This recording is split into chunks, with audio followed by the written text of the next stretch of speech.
नमस्कार, आपण पाहत आहात इंडियाचा आवाज न्यूज चॅनल।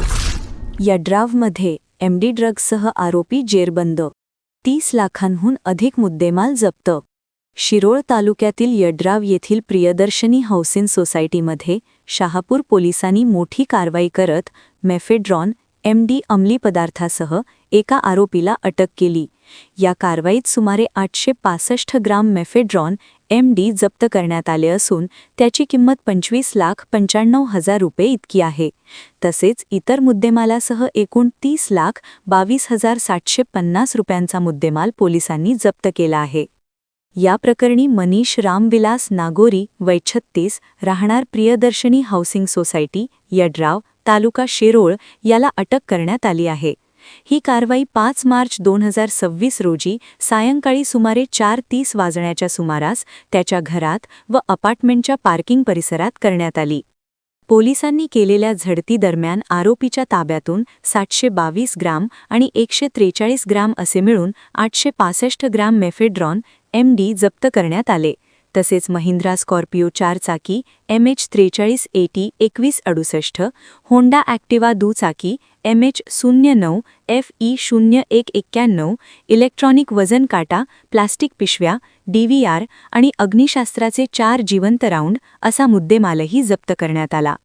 या प्रकरणी शहापूर पोलीस ठाण्यात गुर न 75/2026 दाखल करण्यात आला असून शस्त्र अधिनियम 1959 चे कलम 325 तसेच अंमली पदार्थ प्रतिबंधक कायदा NDPS 1985 चे कलम 8 क व 22 क अंतर्गत गुन्हा नोंदवण्यात आला आहे। ही कारवाई पोलीस अधीक्षक कोल्हापूर योगेश कुमार गुप्ता, अपर पोलीस अधीक्षक अण्णासाहेब जाधव आणि उपविभागीय पोलीस अधिकारी विक्रांत गायकवाड यांच्या मार्गदर्शनाखाली पोलीस निरीक्षक सचिन सूर्यवंशी, पोलीस उपनिरीक्षक महावीर कुटे, श्रीकृष्ण दरेकर, सहाय्यक फौजदार बबन माळी तसेच शहापूर पोलीस ठाण्याच्या पथकाने केली। या गुन्ह्याचा पुढील तपास पोलीस उपनिरीक्षक महावीर कुटे करत आहेत। इंडियाचा आवाज न्यूजसाठी रवींद्र कांबळे। काल सायंकाळी शहापूर पोलीस ठाण्याच्या हद्दीमध्ये इसम नामे मनीष नागोरी जो रेकॉर्डवरील गुन्हेगार आहे त्याच्याकडे अंमली पदार्थ आणि इतर काही गोष्टी असल्याची आम्हाला त्या ठिकाणी गोपनीय माहिती मिळाली होती।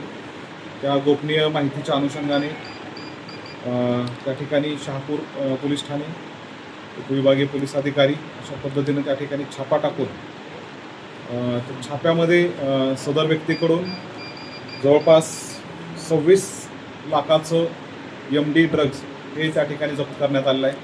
सोबत 2 वाहनं त्या ठिकाणी ज्या वाहनामध्ये त्यानं हे ड्रग्ज ठेवलेलं होतं ती वाहनं देखील त्याच्या पार्किंगमधून जप्त करण्यात आली आहेत आणि सदर व्यक्तीच्या घराची त्या ठिकाणी झडती घेतली असता त्याच्या घरामध्ये त्या ठिकाणी 4 राऊंड त्या ठिकाणी मिळालेले आहेत।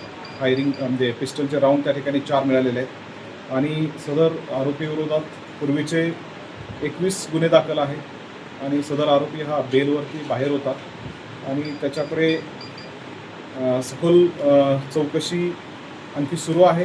त्यामध्ये परवा देखील जो झालेला गुन्हा आहे त्याच्यामध्ये त्याचा सहभाग आहे अथवा कसं त्या बाबतीत देखील आम्ही तपास करत आहे आणि त्यानं हे ड्रग्ज आणि राऊंड कुठून मिळवलेले आहेत त्या बाबतीत देखील सखोल तपास त्या ठिकाणी चालू आहे। याची बॅकवर्ड लिंक त्या ठिकाणी शोधून काढण्यासाठी आमचे तपास पथक त्यात पूर्ण वेळ देऊन त्या ठिकाणी तपास करत आहे।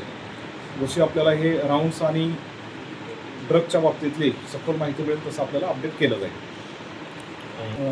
त्या बाबतीत त्याच्याकडे आम्ही सखोल तपास करत आहे की सदरचं ड्रग्ज हे त्यानं कुठून मिळवलं आहे आणि तो कोणाला त्या ठिकाणी पुढं देत होता, तशी कुठली चेन त्या ठिकाणी आम्हाला बॅकवर्ड आणि फॉरवर्डची चेन लिंक त्या ठिकाणी इस्टॅब्लिश होते का हे तपासामध्ये आम्ही निष्पन्न करतो आहे आणि जर तसं काही असेल तर त्या बाबतीत अपडेट आपल्याला दिले जाते। याच्यात आणखी काय आरोपी वाढण्याची शक्यता? नक्कीच याच्यामध्ये त्यानं कुणाकडून आणलेला आहे, कुणाला तो त्या ठिकाणी पुढे सप्लाय करण्यासाठी देतो आहे का, अशा पद्धतीचे आरोपी जर निष्पन्न झाले तर आरोपी वाढू शकतात। परवाच्या त्या बाबतीत देखील त्या गुन्ह्याच्या अनुषंगाने तपास सुरू आहे। त्या गुन्ह्यातील जे वेपन आहे आणि वेपन वापरणारे जे आरोपी आहेत ते देखील आपल्या ताब्यात आहेत। त्यांच्याकडे सखोल चौकशी करून तसंच सदर मिळालेल्या आरोपीकडे देखील चौकशी करून त्या गुन्ह्यामध्ये याचा सहभाग आहे का नाही ते तपासाअंती निष्पन्न होईल। त्या गुन्ह्याच्या पार्श्वभूमीवर ती कारवाई केली का त्याच्यावरती? गुन्ह्याच्या पार्श्वभूमीवरती देखील म्हणू शकतो, परंतु तशी गोपनीय माहिती आम्हाला मिळाली होती. त्या गोपनीय माहितीच्या अनुषंगाने आम्ही त्या ठिकाणी तो छापा टाकलेला आहे.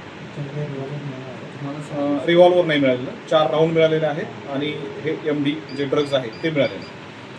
अशाच ताज्या आणि विश्वसनीय बातम्यांसाठी आपण पाहत रहा इंडियाचा आवाज न्यूज चॅनल. लाईक करा, सबस्क्राईब करा आणि शेअर करायला विसरू नका.